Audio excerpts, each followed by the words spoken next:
Alright, I picked up this steel beam here. I'm going to make a wood splitter out of it. That's going to be the base, kind of the base pillar for it. It's going to go on the 3-point on the back of the tractor, and you'll see how I put it together. This is, I think it's about 39¼ inches long. I just picked up a scrap piece at the local steel shop. And so, anyway, this right here is 3/8 thick. This is about 1/4 thick. This is another 3/8. It's 6 by 6. So it's actually like 6 1/4 by 6 inches. So anyway, we're gonna use this. I gotta cut some brackets, and then we'll mount a hydraulic ram to it. I picked it up I got 2 of them for 120 bucks, and I didn't think they even worked. And one of them works, so let's see if the other one does. Alright, so I tested this one. This one works good. I think this is about a 3-inch, and it doesn't leak at all or anything. That's amazing. But the other one right here is bigger. I think it's a 4-inch, so I'm going to use that for the wood splitter. Alright, these lines they're pretty bad. I think I definitely need to get some new ones for sure. The cylinder itself looks okay. Oops. I don't see any like major leaks or anything that's super obvious, so we'll test it with the these hoses and see. Alright, I went and got some new hoses. I backed them out of the main body here, but you can see, I mean, these are all cracked, and both hoses are like that. So the wire mesh braiding on the inside is exposed, and these are just old and no good anymore. So I got some new ones. These are 1/2 inch, and I went down to a 3/8 size because most of the other hoses on the tractor are 3/8. I could have kept a 1/2. That's no problem. I would have just need adapters, because the quick connects on mine are 1/4 inch. And so anyway, I just want to match the rest of the tractor and just run the same size. Plus these are kind of big. They're a little more hard to move around. 3/8 is, in theory, at least a little easier. So anyway, I got new hoses and fittings, so let's put them on.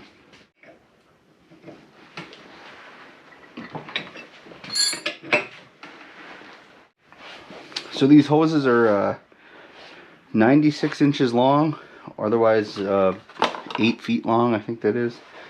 So the other ones were 7 feet long, and I measured those, and those are just enough room. And I wanted to go 8, and I got lucky today. Every time I went to the store to get either fittings or hose or whatever, it had them in stock. Typically I don't have that much luck, but this time I did. So this hose, I got 2 of them, and they were $30 a piece. I think both fittings were $10 altogether.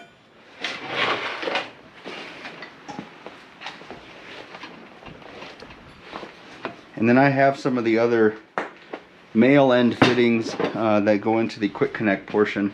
I have some spares, so I'm just going to use those. And I can't remember how much that was. But for new hose, long ones, 8 foot long, and new fittings, probably only spent maybe 100 bucks at most.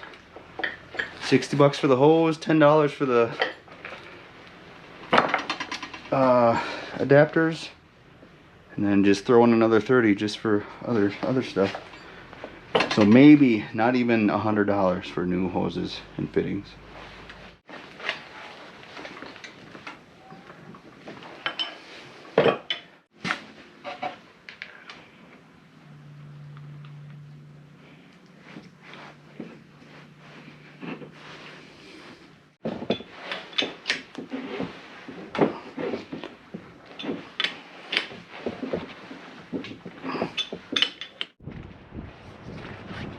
Okay, so my plan with this is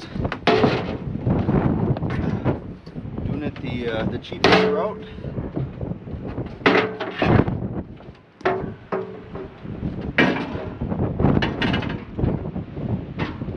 So theoretically that'll be back there. This will come through here. And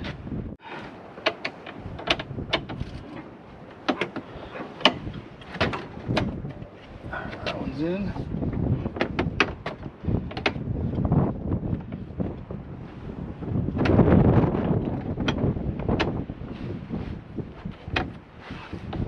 Alright, they're connected. So that's plenty of length. Now this will be kind of mounted up here. So I wanted to make sure I had plenty enough cord or hydraulic. Okay, so that'll actually work great.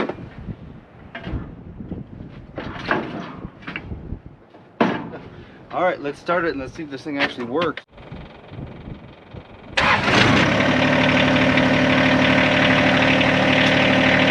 Now I suspect this is going to take a little bit to fill with fluid. Oh,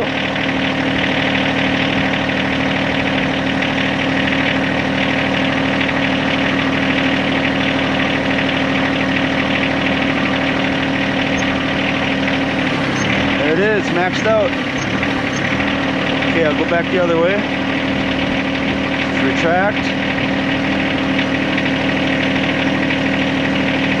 Of course, this is just an idle. Hold engine. Beautiful. Oh, I got a little bit of a leak right there. I think that's just from the fitting. Oh, that's cracked.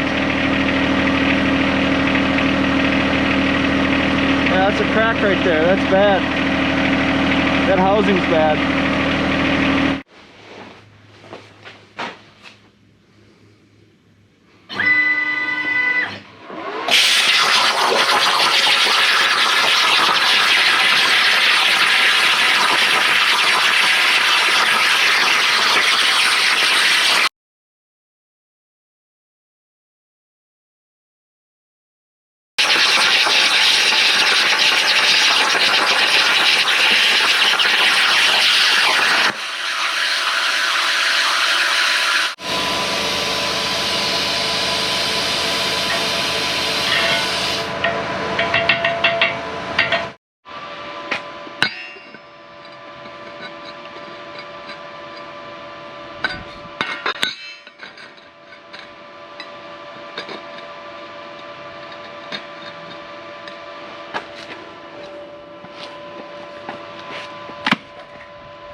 Okay.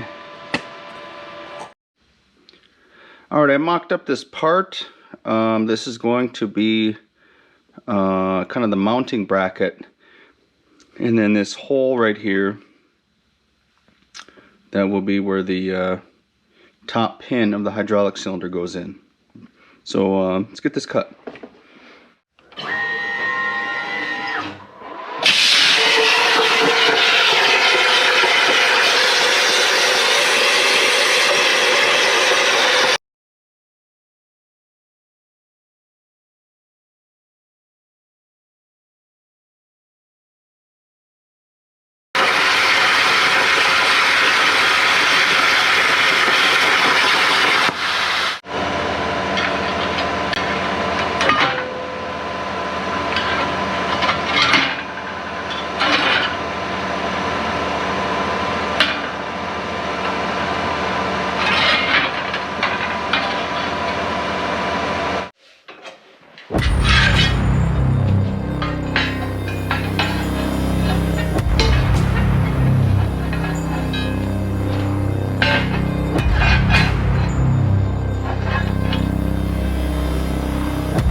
Alright, this is the pile I cut. It's working great. I'm not having any issues with it. Every once in a while you might get one that kind of jams up or just kind of gets stuck on the wedge, but that happens even in other log splitters too. So, but otherwise it's working great. So let's put some paint on this thing.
Alright, I'm just going to use some Rust-Oleum Farm and Implement John Deere green paint. I picked this up at Menards. I'm sure you can get a similar product, if not the same product, at other stores. But I've had this for like 2 years and never used it. So we'll put this to work. I'm not going to prime it or anything. I'm just going to apply the paint. I'm just going to use a brush, do it old school and brush it on. Spray paint is fine. It's more expensive. It's a little messier because you got the fumes and dust and whatever. So this is the easiest way, and I think it'll work just fine. Got a lot of wood, so got myself a good stir stick. So let's get painting.